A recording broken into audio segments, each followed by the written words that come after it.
Channel X Media Breaking News, edisi 23 Mac 2020, jam 10 malam. Pada siang tadi, Perdana Menteri Tan Sri Muhyiddin Yassin melahirkan rasa prihatin terhadap kesan COVID-19 kepada ekonomi dan rakyat. Saya sedar pada waktu ini antara perkara utama yang sedang bermain di fikiran sebahagian besar rakyat, terutamanya golongan berpendapatan rendah, ialah bagaimana untuk meneruskan kehidupan dalam keadaan ekonomi yang tidak menentu ini. Saya tahu dalam keadaan krisis yang sedang kita lalui ini, ramai yang kehilangan sumber pendapatan. Peniaga-peniaga kecil terpaksa tutup kedai. Pemandu taksi dan Grab kehilangan pelanggan. Pekerja bergaji harian tidak menerima gaji. Malah para majikan pun ramai yang menanggung kerugian kerana perusahaan dan perniagaan mereka terpaksa ditutup buat sementara waktu. Kerajaan juga sedang mengkaji langkah-langkah tambahan untuk membantu rakyat menghadapi keadaan yang agak sukar pada waktu ini. Langkah-langkah komprehensif sedang pun diteliti oleh Kementerian Keuangan yang akan mengambil kira kepentingan setiap kelompok masyarakat di negara kita ini.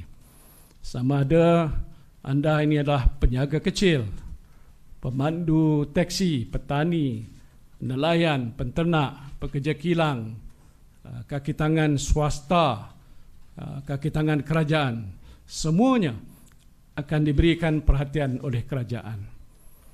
Selepas mempengerusikan mesyuarat Majlis Tindakan Ekonomi Negara, Perdana Menteri telah membuat beberapa pengumuman.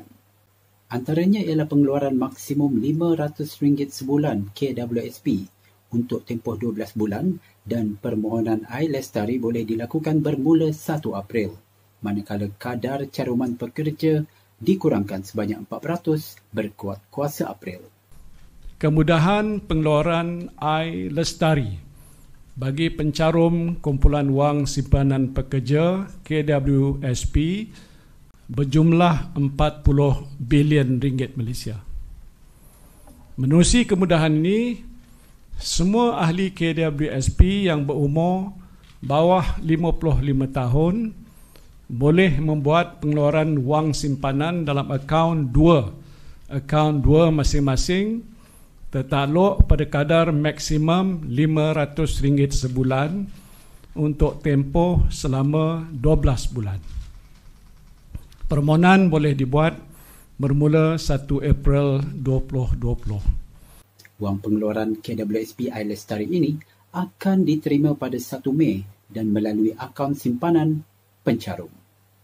Pihak kerajaan akan mengumumkan tata cara permohonan dalam masa terdekat dan orang ramai dinasihatkan agar berhati-hati terhadap pautan palsu atau skam yang mula tersebar oleh pihak yang tidak bertanggungjawab.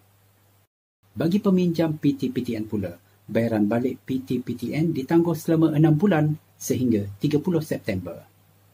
Kerajaan juga telah bersetuju untuk memberikan lanjutan masa daripada 3 bulan kepada 6 bulan bagi penangguhan bayaran balik pinjaman Perbadanan Tabung Pendidikan Tinggi Nasional ataupun PT-PTN yang melibatkan jumlah kutipan sebanyak RM750 juta. Sementara itu, Ketua Pengarah Kesihatan Dr. Nur Hisham Abdullah dalam sidang media petang tadi memaklumkan bahawa setakat ini sebanyak 159 kes sembuh COVID-19 direkodkan di Malaysia. Kementerian Kesihatan Malaysia ingin memaklumkan bahawa terdapat 20 kes yang telah pulih dan dibenarkan discharge pada hari ini. Ini menjadikan jumlah kumulatif kes yang telah pulih daripada COVID-19 dan telah discharge daripada ward adalah sebanyak 159 kes. Dr. Nur Hisham turut melaporkan 212 kes terbaru dilaporkan pada hari ini, menjadikan 1,518 kes secara kumulatif direkodkan di Malaysia. Sehingga 23 Mac jam 12.30 hari, terdapat 212 kes terbaru yang dilaporkan. Ini menjadikan jumlah kes positif COVID-19 di Malaysia adalah sebanyak 1,518 kes. Sementara itu, 57 kes positif COVID-19 sedang menerima rawatan di unit Kaulan Rapi ICU. Sehingga kini seramai 57 kes positif COVID-19 sedang dirawat di intensive care unit ataupun ICU. Daripada jumlah tersebut, 27 kes memerlukan rawatan bantuan pernafasan. Malaysia mencatatkan 4 lagi kes kematian COVID-19 menjadikan jumlah kes kematian COVID-19 di Malaysia meningkat kepada 14 orang setakat ini. Duka cita dimaklumkan sehingga kini terdapat 14 kes kematian baru berkaitan dengan COVID-19 telah dilaporkan. Dan 4 kes yang telah dilaporkan hari ini ialah kes kematian ke-11 merupakan kes 1070 berumur 7 tahun, 1070 berumur 70 tahun, lelaki warga negara Malaysia. Beliau mempunyai sejarah perjalanan ke luar negara dan dirawat di ICU Hospital Chancellor Tuanku Mukhris.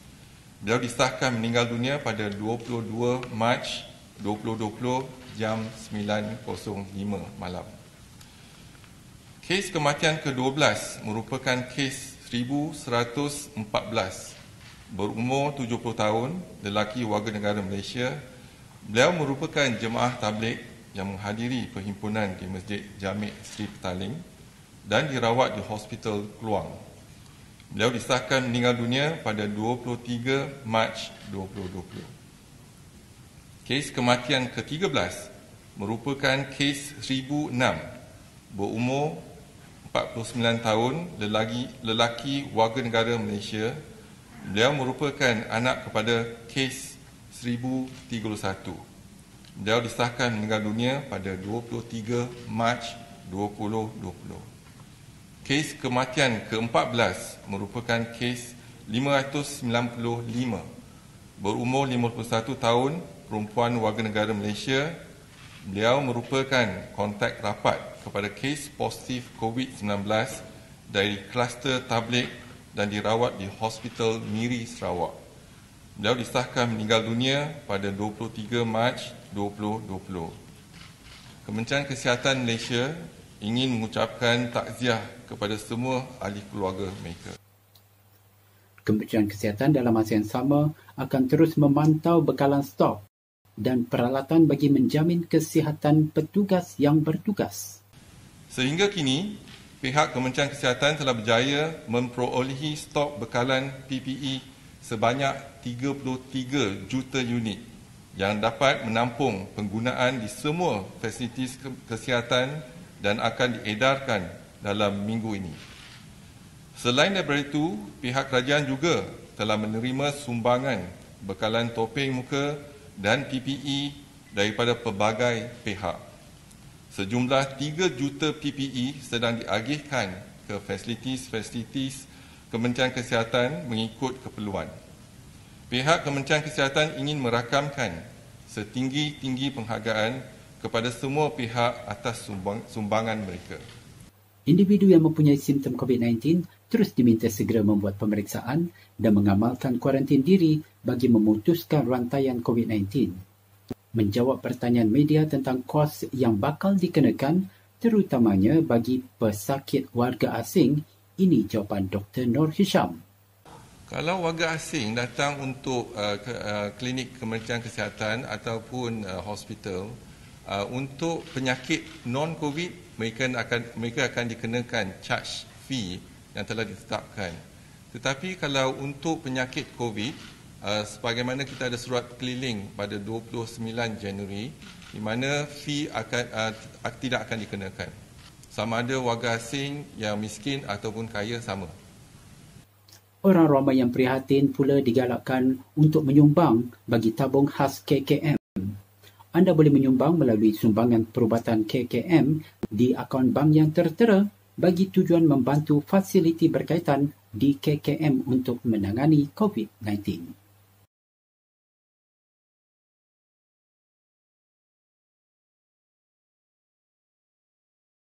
Menerusi sidang media siang tadi juga, Menteri Pertahanan Datuk Seri Ismail Sabri melahirkan rasa kecewa beliau kerana masih ramai di kalangan rakyat yang tidak mengendahkan jarak sosial 1 meter di antara individu, terutamanya di pasaraya. Semalam saya berada di sebuah pasaraya. Memang dia punya crowd dia masih lagi berhimpit-himpit dan sebagainya antara satu sama lain. Sewaktu membayar bil, kita lihat masih lagi jaraknya kurang daripada 1 meter. Bagi individu dalam sektor penting yang terpaksa keluar bekerja, dinasihatkan agar membawa bersama mereka dokumen pengenalan dan surat sokongan majikan bagi memudahkan pengecaman ataupun proses pemeriksaan sewaktu sekatan jalan raya dijalankan. Apabila pihak polis bertanya, ke mana? Ada yang jawab nak pergi kerja dan sebagainya. Tetapi tidak ada bukti. Dan ini menyebabkan kadang-kadang berlaku sedikit kekeliruan. Ada yang diminta pulang dan sebagainya. Jadi kita telah pun memutuskan. Mesyuarat pagi memutuskan bahawa bagi kaki tangan kerajaan, pihak KSU di kementerian masing-masing akan mengeluarkan surat kebenaran perjalanan. Begitu juga di pihak swasta. Mereka perlu mendapatkan surat kebenaran perjalanan melalui majikan-majikan mereka.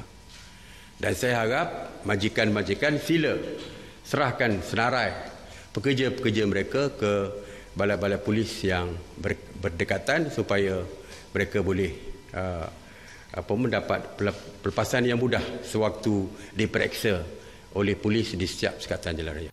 Bagi perkhidmatan awam seperti bas, pihak kerajaan telah menghadkan waktu operasi bagi mengawal pergerakan terutamanya jarak sosial setiap individu. Walau bagaimanapun, perkhidmatan taksi dan e-hailing masih dibenarkan beroperasi. Di Sabah pula, sebagai langkah mencegah penularan wabak COVID-19, Lembaga Pelesenan Kenderaan Perdagangan Sabah telah mengarahkan agar operasi bas henti-henti dan bas mini di Sabah dihentikan bermula semalam. Bagi kerisauan pengguna dan operator stesen minyak, berikut ialah langkah-langkah yang disarankan oleh pihak kerajaan.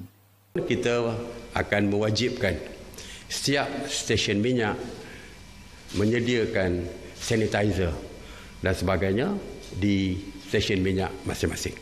Bermakna setiap pemandu yang datang untuk pam minyak boleh sanitize, cuci tangan mereka dulu, pam minyak, dan selepas pam minyak, cuci tangan semula untuk teruskan perjalanan mereka. Beralih ke perkembangan dari Sarawak, Kerajaan Sarawak mengumumkan diskaun 50% ke atas sewa rumah HDC selama 6 bulan sehingga September 2020. Sebanyak 2 juta topeng muka akan ditempah oleh Kerajaan Sarawak bagi tujuan pengagihan secara percuma kepada warga Sarawak. Bagi bantuan golongan B40 pula, Kerajaan Sarawak akan memberikan RM250 sebulan selama 6 bulan yang bersamaan dengan RM1,500 secara kumulatif di bawah pakej Sarawak Ku Sayang yang akan dimanfaatkan oleh 430,000 rakyat Sarawak dengan kos sebanyak RM645 juta yang turut dibiayai oleh Kerajaan Sarawak. Bagi barisan petugas hadapan di Sarawak pula, Kerajaan Sarawak memberikan insentif khas selama 6 bulan sebanyak RM300 sebulan terutamanya petugas kesihatan, bagi petugas imigresen, PDRM dan bilik gerakan negeri, angkatan tentera serta pasukan rela. Bantuan sebanyak RM200 sebulan turut diberikan. Diskaun penggunaan elektrik dari 5% sehingga 25% akan diberikan ke atas bil bulanan dari April sehingga September 2020. Diskaun ini akan memanfaatkan 686,847 pengguna berjumlah RM166.8 juta sepanjang tempoh 6 bulan yang akan dibiayai oleh Kerajaan Sarawak. Sementara itu, diskaun sebanyak 10 sehingga 25% bagi penggunaan air bulanan akan diberikan yang turut dibiayai oleh Kerajaan Sarawak yang berjumlah sebanyak RM25.26 juta. Di Sabah pula, SESB dalam tweet rasmi mengumumkan diskaun 2% bagi penggunaan elektrik di sektor komersial, perindustrian, pertanian serta domestik bermula 1 April sehingga 30 September 2020. Bagi sektor pelancongan yang terjejas, diskaun rangsangan sebanyak 15% turut diberikan.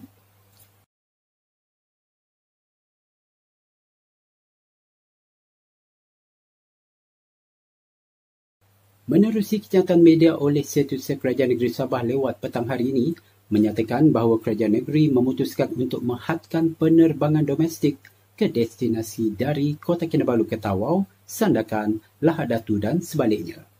Sekatan perjalanan dari Pulau Sebatik ke Tawau, Serudong ke Simanggaris, Bantul Labang ke Pangalungan dan sebaliknya turut disekat. Sementara itu, Sasa dan K2 jenama air minuman tempatan terus membekalkan stok air minuman bagi memenuhi permintaan pasaran di Sabah. Melalui jenama K2, syarikat tersebut turut menghantar sumbangan kepada petugas barisan hadapan, terutamanya hospital.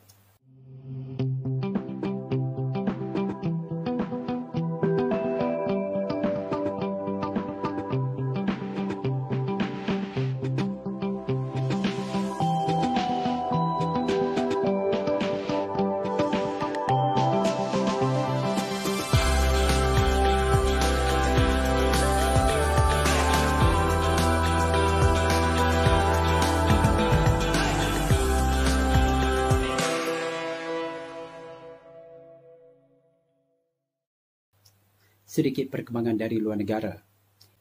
Itali melaporkan 5,400 kematian akibat COVID-19. Di Indonesia, angka kematian akibat COVID-19 setakat jam 8 malam tadi telah meningkat kepada 49 kematian berbanding 38 yang direkodkan sebelum ini. Singapura pula menyekat sementara kemasukan pelancong termasuk transit di negara itu. Sementara itu, beribu-ribu jadual penerbangan seluruh dunia telah dibatalkan termasuk penghentian operasi daripada syarikat serta penamatan perkhidmatan pesawat lebih awal daripada tempoh persaraan pesawat.